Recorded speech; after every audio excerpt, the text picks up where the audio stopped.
Mashallah. Bisi ológe. Bisi ológe. Abọ́ba aláwòrán dákun mọ́ wa ẹ nínú jẹ́. Bisi ológe. Alẹ́ mi mọ́lé iṣẹ́ kan tí wọ́n máa ń gbé ní síta. Èmi mọ́lé iṣẹ́ kan tí wọ́n máa ń gbé ńláńlá ṣe. Iléeṣẹ́ Bisi ológe so ti wo wọ́n ní Bisi ológe. Lọ YouTube Bisi ológe, on Instagram Bisi ológe, on Facebook Bisi ológe, on all platforms Bisi ológe. Àwọn nílé iṣẹ́ tí ń gbé ní síta ayẹyẹ tó bá tànà dùn lẹ̀ lẹ́tì máa rí Bisi ológe. Òde ìdùnnú táyé ti dòrè mọ́ lẹ́tì máa rí Bisi ológe. Aṣàdúrà fún Bisi ológe, ṣàlékún ọlá Bisi ológe, ṣàlékún ìbùkún Bisi ológe, kí iléeṣẹ́ Bisi máa lọlẹ̀. Iléeṣẹ́ Bisi ológe, ẹ máa wo Bisi ológe show. They are the best and they are giving the best because they are trying their best. God bless everyone for viewing Bisi ológe and streaming it, then following their page. Assalamu alaikum warahmatullahi wabarakatuh.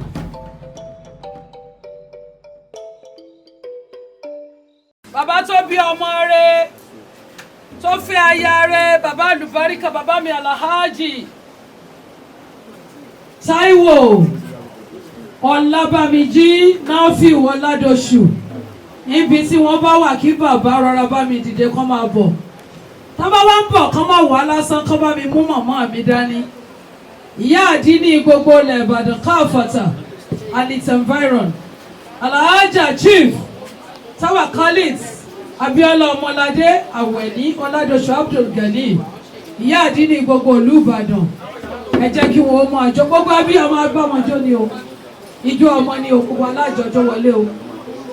Ájàmọ́ mi Ọmọládé ó yá, ẹ jẹ́ kí gbogbo wa dìde ẹjá join màmá.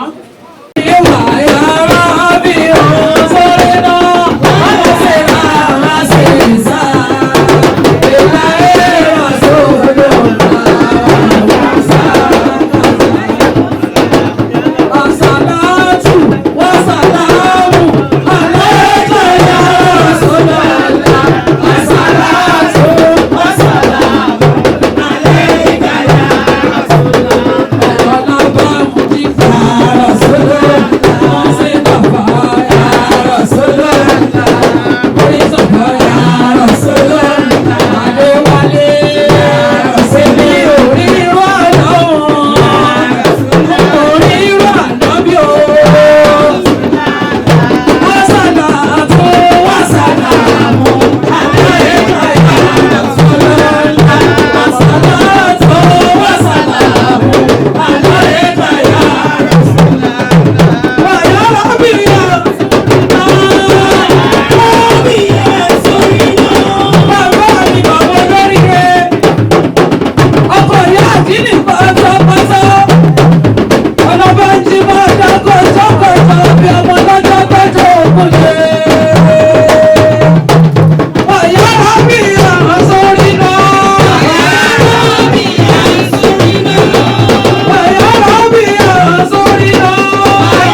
bá sọ pé ọ̀rẹ́ ni tó bá torí rẹ̀ Àbẹ̀ní lọ ṣọ́ọ́bẹ̀rẹ̀. Èèyàn wọ́n torí rẹ̀ Àbẹ̀ní lọ sọ́ọ́bẹ̀rẹ̀. Ìyá lọ sọ́ọ́bẹ̀rẹ̀. Àbẹ̀ní ọ̀lẹ́. Ayọ̀ bàbá mi ayọ̀ bàbá jí. Ọ̀rẹ́ ni tó bá torí rẹ̀ Àbẹ̀ní lọ sọ́ọ́bẹ̀rẹ̀. Èèyàn bá torí rẹ̀ Àbẹ̀ní lọ sọ́ọ́bẹ̀rẹ̀. Ìyá lọ sọ́ọ́bẹ̀rẹ̀ kò ní darí wọlé. Ìyá lọ sọ́ọ́bẹ̀rẹ̀ kò ní darí wọlé. Ọmọ abẹ́rẹ́ wò ó báyìí.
Mo fẹ́ pe àwọn ẹbí bàbá mi, àwọn bàbá àdùnnú, bàbá àlùbáríkà tán bí ọmọ àlùbáríkà láti ìlú Ìlọrin.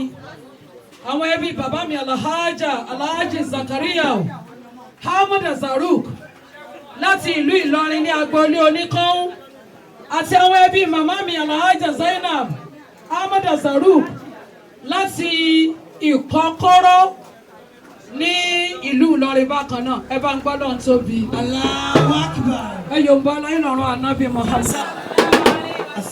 Àwọn ọkùnrin ò tẹ̀lé yín wá ni. Àwọn ọkùnrin ò tẹ̀lé, àwọn ọkùnrin yẹn ni mo fẹ́ kán wà níwájú.